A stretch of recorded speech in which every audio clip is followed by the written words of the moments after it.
DIY Simple Living. My name is Kelly, and I'm so excited that you've joined me on this journey.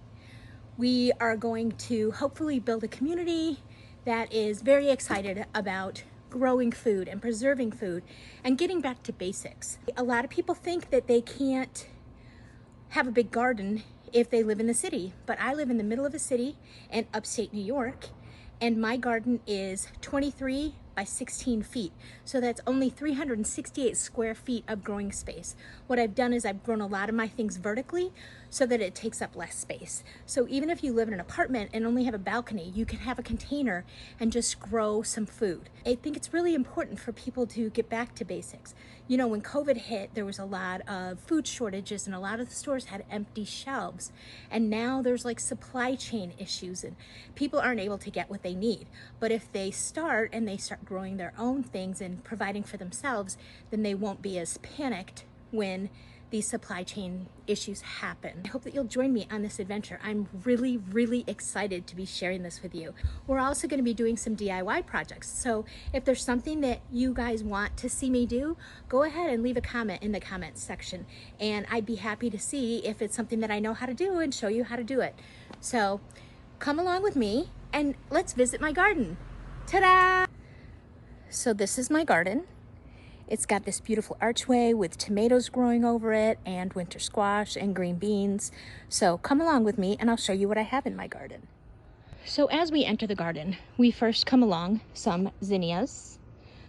And the flowers that are in the garden I planted for beauty, but also I planted because they attract pollinators, which in turn will help pollinate my garden. So on this side, I do have some San Marzano tomatoes, as you can see there. And on this side, I have some Better Boy tomatoes. I've actually already harvested today the ripe tomatoes. I have a couple that are blushing that are going to be ripe soon, but they are not ready yet. These are some of my peppers. I have red hybrid peppers. I have lipstick peppers. I have peppercini. I have banana peppers. I have California Wonder peppers. I have, what else do I have? I can't remember them all. Here are some peppers down here that are growing. I have raspberry bushes. I have blueberry bushes in containers. I have a lot of butternut squash, and I have beans growing on my trellis so that they just hang down and they're easier to find and easier to harvest. I harvest a few pounds of green beans a week off my trellis, and I have canned dilly beans this year. I am going to be working on some regular canned green beans with my pressure canner. And then on this side, I have squash.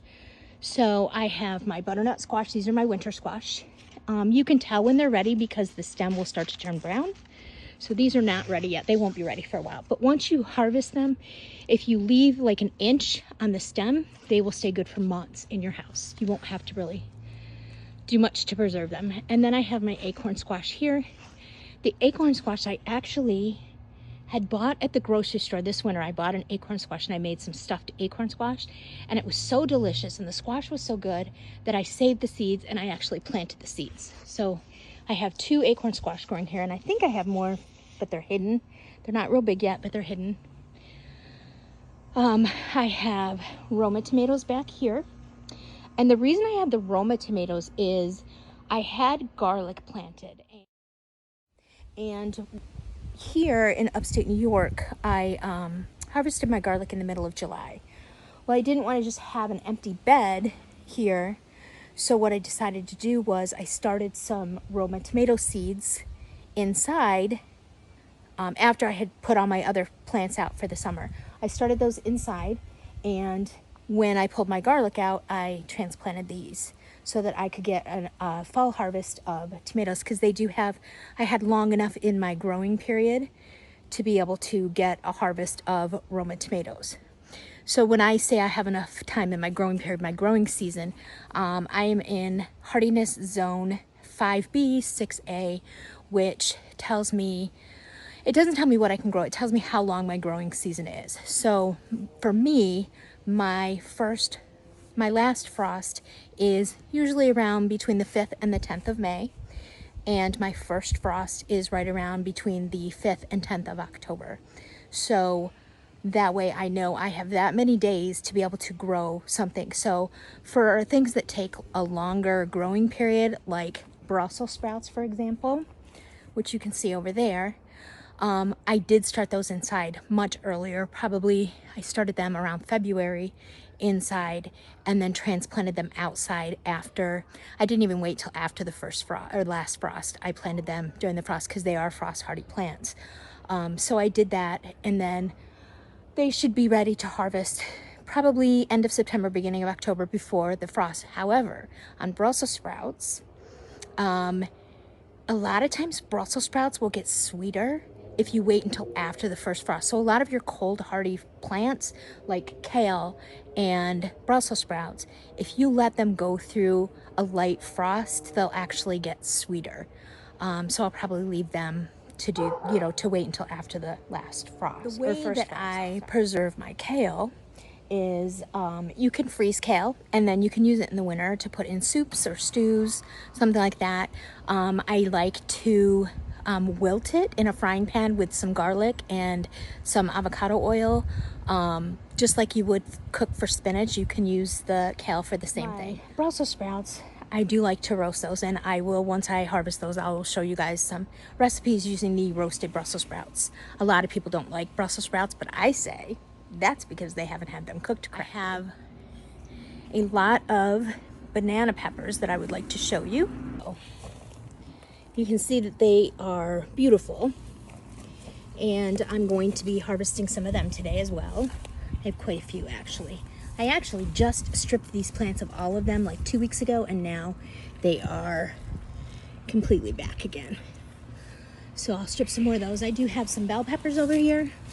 I'm waiting for them to turn red because I don't like green peppers.